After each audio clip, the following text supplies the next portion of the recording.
ॐ भूर्भुवः स्वः तत्सवितुर्वरेण्यं भर्गो देवस्य धीमहि धियो यो नः प्रचोदयात्. ओम शांति शांति शांति. Namaskar my dear friends. I am going to tell you the story of Nachiketa and Lord Yamaraja. The Nachiketa and Yama story is from the Upanishads, one of the oldest and most revered Indian scriptures. Nachiketa is supposed to have been the first seeker in the world, maybe the first significant one. One of the Upanishads starts with him. Nachiketa was a small boy.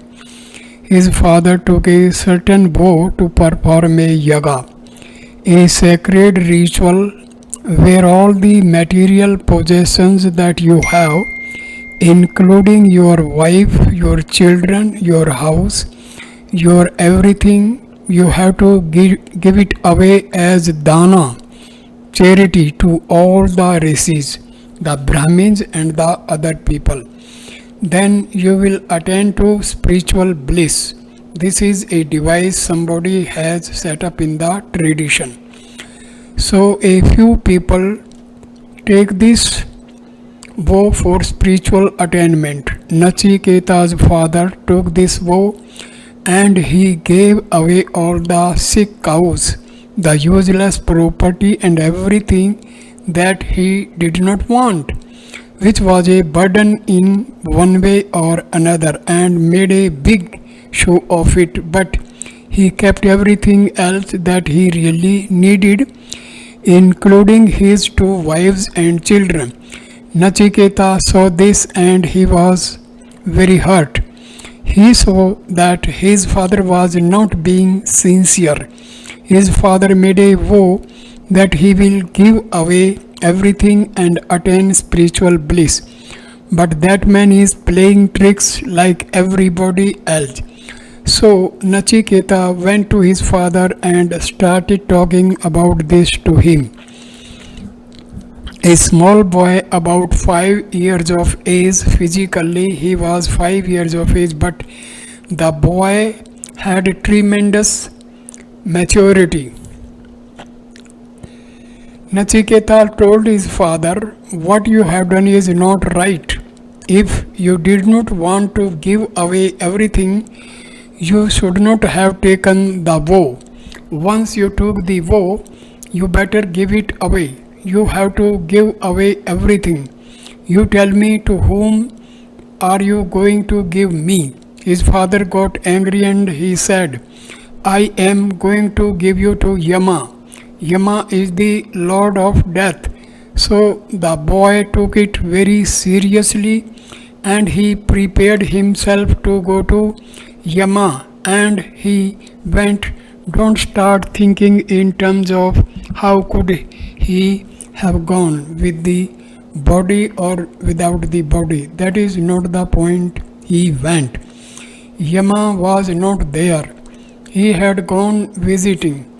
He makes house calls, so he had gone visiting. For 3 days, Nachiketa waited, a small boy without food, without water. He waited at Yama's doorstep. After 3 days, Yama came back and he saw this little boy totally famished and tired, but fully determined. He was just sitting there, not moving. He had not even gone searching for food here or there. He was just sitting there waiting for him. So Yama was very moved by this boy's determination, waiting for 3 days without anything. So he said, "It is great. You have been waiting for 3 days. What do you want? I will grant you 3 boons. What you want?" So as Nachiketa sought the abode of Yama. The very of name of Yama strikes terror, for he is the supreme judge who rewards the virtuous and punishes the wicked. The wicked see only his outward terrible form, but the virtuous know that he is just and kind. That's why he is given the title of Dharma Raja, the Lord of Righteousness. He acts on the principle that in the moral as in the material world, action and reaction are equal and opposite. As a man sows, so shall he reap. He rewards the virtuous and punishes the wicked. When Nachiketa reached the abode of Yama, he found that Yama was not at home, nor did anyone else welcome him. There was no one to offer him the hospitality that was due to a guest. And for the 3 days and nights until King Yama returned, Nachiketa remained fasting. Yama felt grieved for this breach of hospitality. He who knew what the reign of law meant did not wish to be guilty of breaking the law of quest right. Yama received him with the customary formality of ancient times, and he offered him the reverence that he is due to a guest. Athithi Devo Bhava. The Vedas say that God himself may come in the guise of a guest. By way of atonement for having kept him waiting so long, Yama offered him 3 bones, one for each day of waiting. Nachiketa was charmed by the kindness and gentleness of Yama, having been brooding all the time upon the wrath of his father. Nachiketa requested Yama as his firstborn that his father might recognize him and take him back on his return from the abode of Yama. Nachiketa specially mentioned the term recognition, for ordinarily mortals cannot recognize spirits. Yama granted him the boon that was sought and heaved a sigh of relief. He told Nachiketa that his father would no longer be angry with him and would receive him as affectionately as ever before. Having been relieved of anxiety regarding his father, Nachiketa pondered for a while as to what he should ask as his second boon. When he saw the contrast between life in heaven and life on earth, he felt grieved to think of the various ills of earthly life as pain, disease, old age, hunger and thirst, and the fear of death. Heaven was immune from all these. Nachiketa asked Yama not for himself but for the sake of suffering humanity. The technique of the fire sacrifice, which helps man to transcend the miseries of life and attain the felicity of heaven. Yama was pleased with the broad mindedness and liberal outlook of Nachiketa. Yama said to him, I am aware of that particular sacrifice which would lead mortals to attain the bliss of heaven. I will initiate you into the secret of its technique. As Nachiketa was endowed with a spiritual outlook and a bright intellect and was at once pure and sincere, he comprehended at once all that was taught. Yama was equally pleased with this young disciple and as a token of good will offered to name the particular sacrifice after Nachiketa himself. He also declared that whoever performed that particular sacrifice would realize the Virat Purusa manifested as Agni, Vayu, and Aditya, would realize all the benefits of initiation from his parents, and his spiritual guide would be liberated from the round of birth and death, though not in an absolute sense, and would attain the peace that is born of meditating upon the Virat Purusa. As the third boon of naming the sacrifice after Nachiketa was Yama's own voluntary gift, there still remained one more boon for Nachiketa to ask. He felt that there was apparently nothing more to ask. He was at peace with his father, and the happiness of heaven had been assured to him. Yet he felt some hidden want. He felt that without the knowledge of the self, whatever happiness we have is only external to us, and therefore cannot be nitya, our own and eternal. He requested Yama to let him know if there is an Atma apart from the body and the senses, and if so, what happens to the Atma after death. It was only Yama that could solve what is from the human end, the great enigma of life. This was more than Yama had bargained for. He never expected that a boy of such tender age would raise such a metaphysical problem. But the Guru does not impart knowledge to all and sundry. Yama wished to test the mental caliber of the boy before imparting to him the supreme secret that transcends both life and death. He raised all kinds of difficulties. He said that even the Devas are in doubt as to the ultimate reality, that is too abstruse for human understanding, and that he might as well choose something else. But Nachiketa was firm in his resolve. He would never have a better teacher, one more eminently fit to solve the great mystery. Although Yama was pleased within himself, he still wished to divert the attention of the boy by holding before him all kinds of attractive objects with which men, grown-up children, that they are enjoy themselves. He held up before him all the good things of life, such as wealth, youth, beauty, or whatever else satisfies the senses of power. But Nachiketa declined all that with thanks to him. They were merely in the nature of temptations. The very fact that he had met Yama was itself a guarantee that there would be no lack of the good things of life.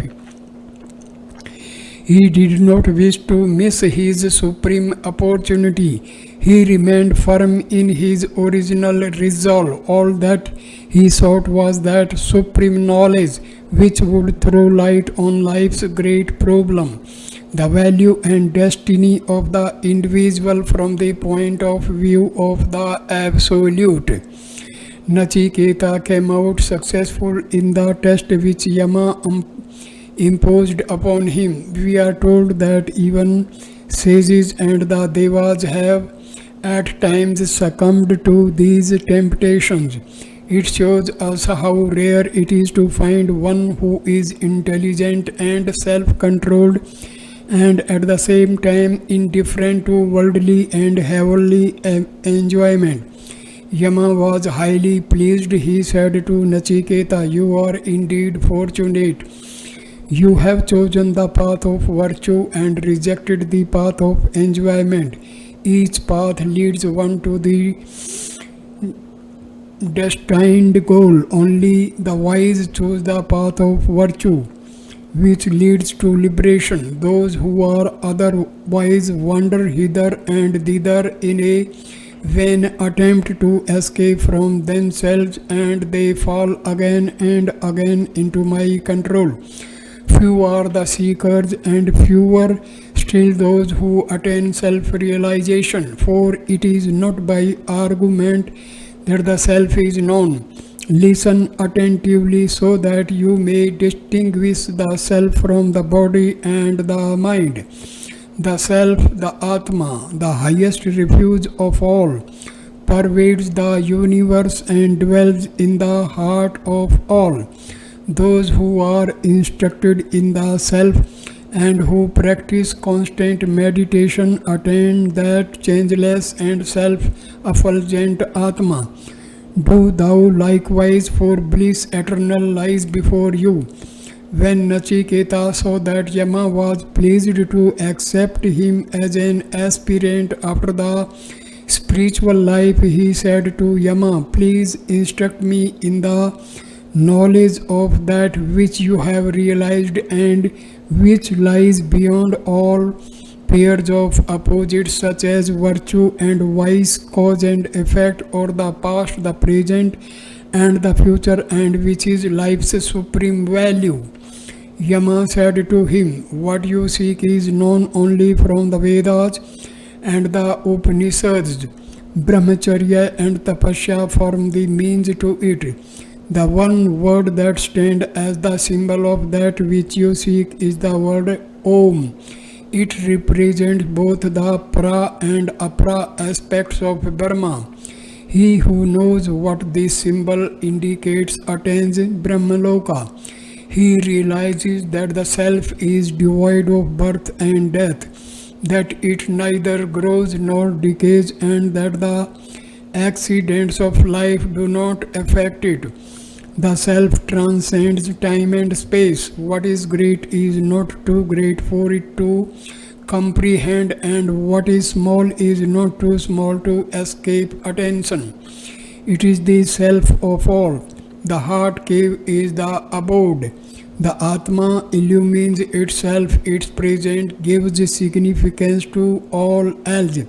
Lost in the happiness and in sorrow, one may wander a long distance in quest of it, and find it seated as the unmoving witness of all. It is Brahma Vidya, the knowledge of the Absolute.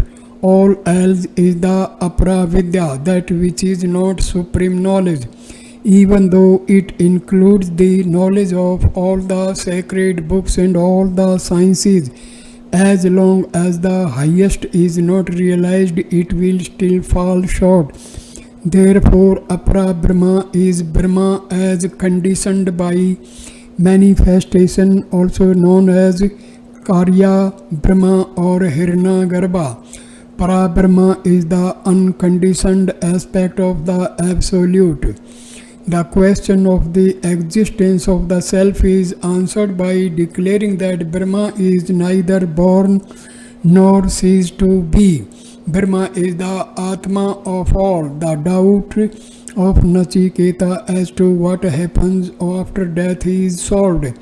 The sun sheds light on other objects, it reveals its own existence. Therefore, no external agency is required to reveal its existence.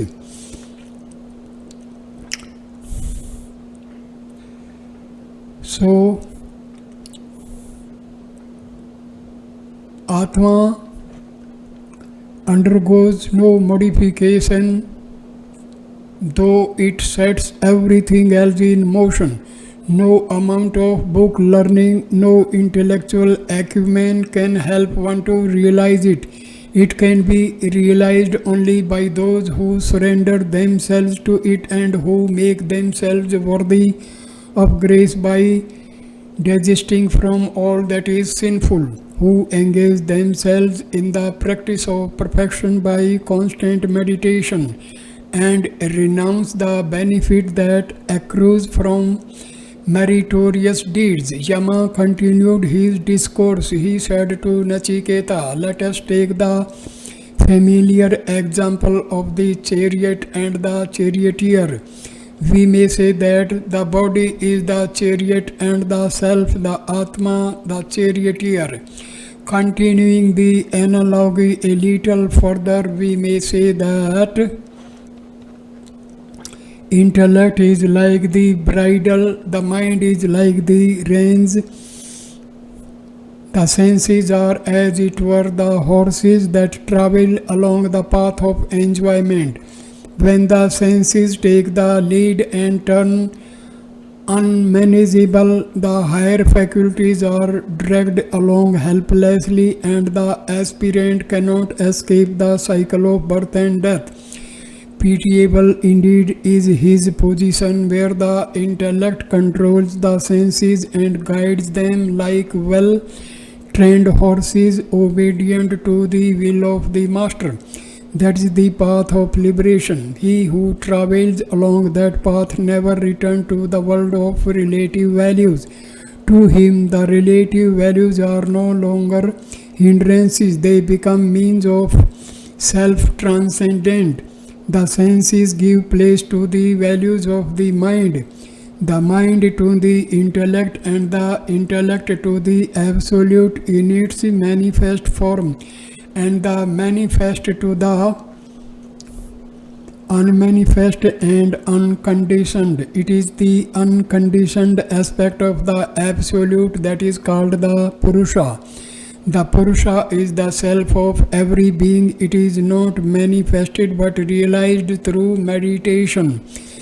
The wise man is the one who keeps on along the path of discrimination until self-realization is attained. Awake, arise and stop not until the goal is reached. It is a path hard to traverse, sharp as a razor's edge. It lies beyond the realm of the senses, but he who attains the goal knows that which is changeless, without beginning and without end, eternal and beyond all pairs of opposites. To know it is itself to be liberated from the cycle of birth and death. This knowledge blessed him that gives him and receives.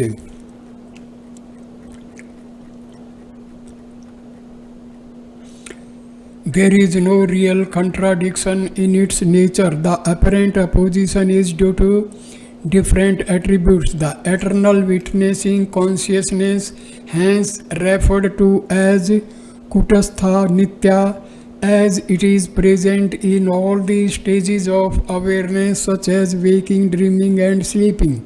The means to the attainment of knowledge is pointed out. The Atma should be understood only as the Atma and as nothing else. Therefore, external aids cannot be much value.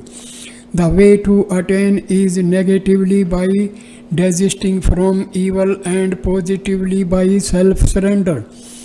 The reference here is to the Jivatma, the embodied self. When the Jivatma identifies itself with the body, mind and senses, it is also regarded as a reaping the fruit of action.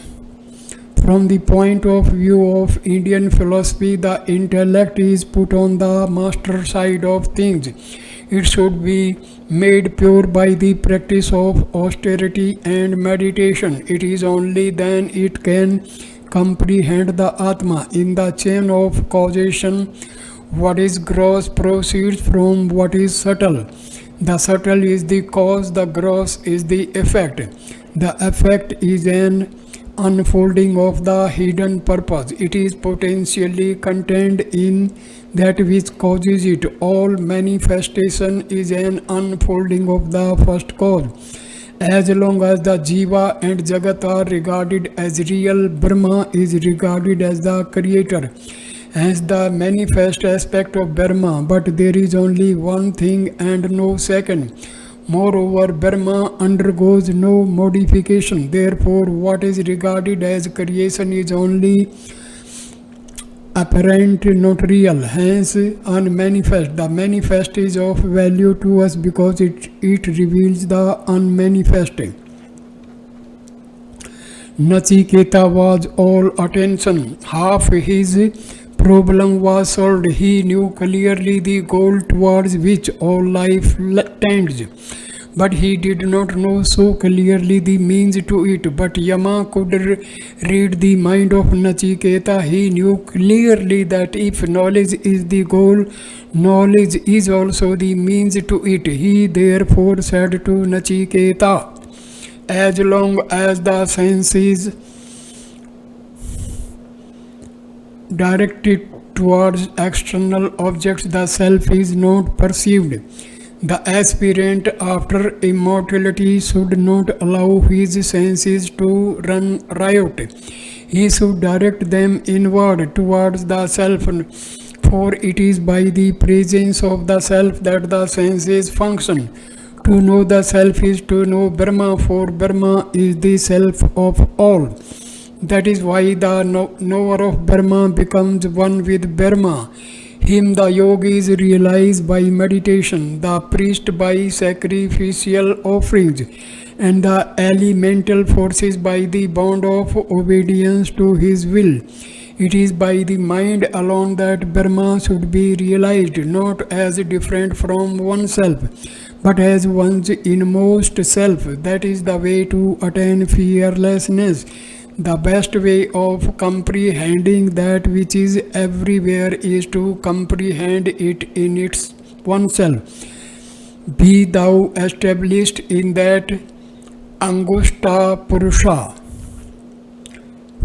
whose seal is the heart and who is the eternal witnessing consciousness. The Supreme Being or the soul of the universe by which everything is filled.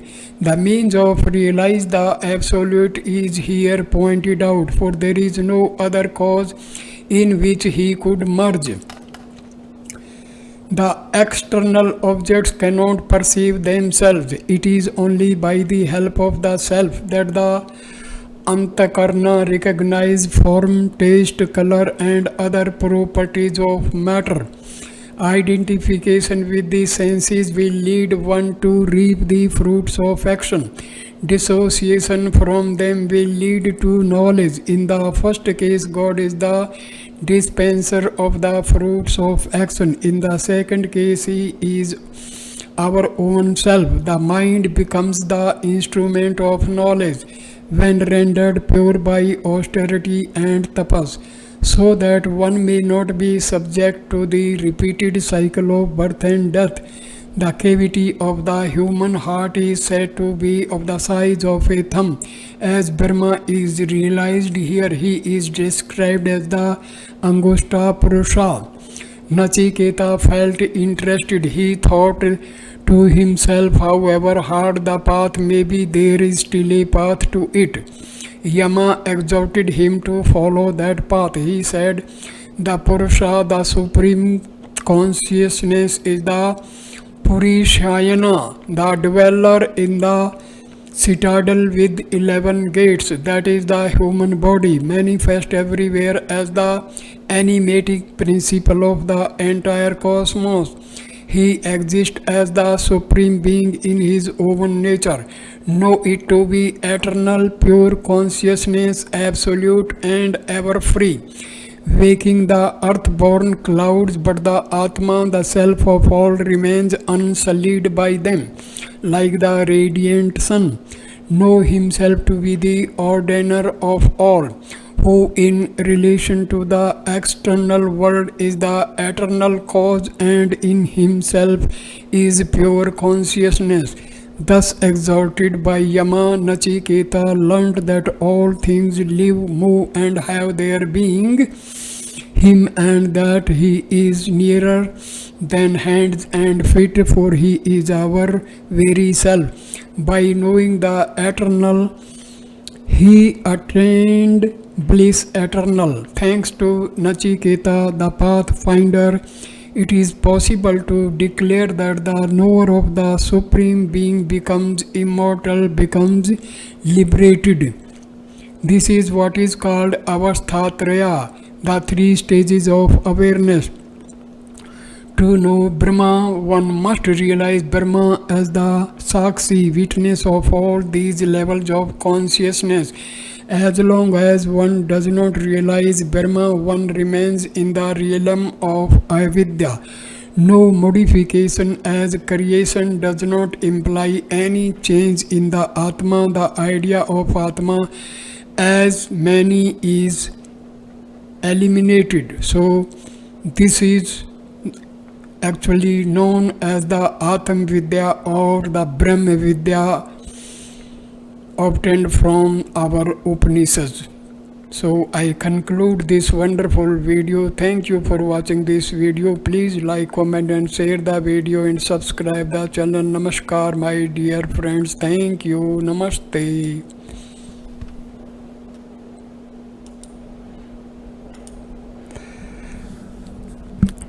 Let us know something more from this story. The first thing Nachiketa said was, my father is in extreme greed. He wants material possessions right now. So you bless him with all the material possessions that he can have. Let him become a king. Okay, it was granted. The second boon he asked for was, I want to know what kind of karmas, what kind of yagas I have to do to attain. The Vedic literature always talks in terms of yagnas and yagas. The whole literature is like that. Everything is in terms of yagas and yagnas. So Yama taught him what he had to do. Then Nachiketa asked him, what is the secret of death? What happens after death? So Yama said, no, this question you take back. You can ask me anything you want. You ask me for kingdom. If you want, I will give it to you.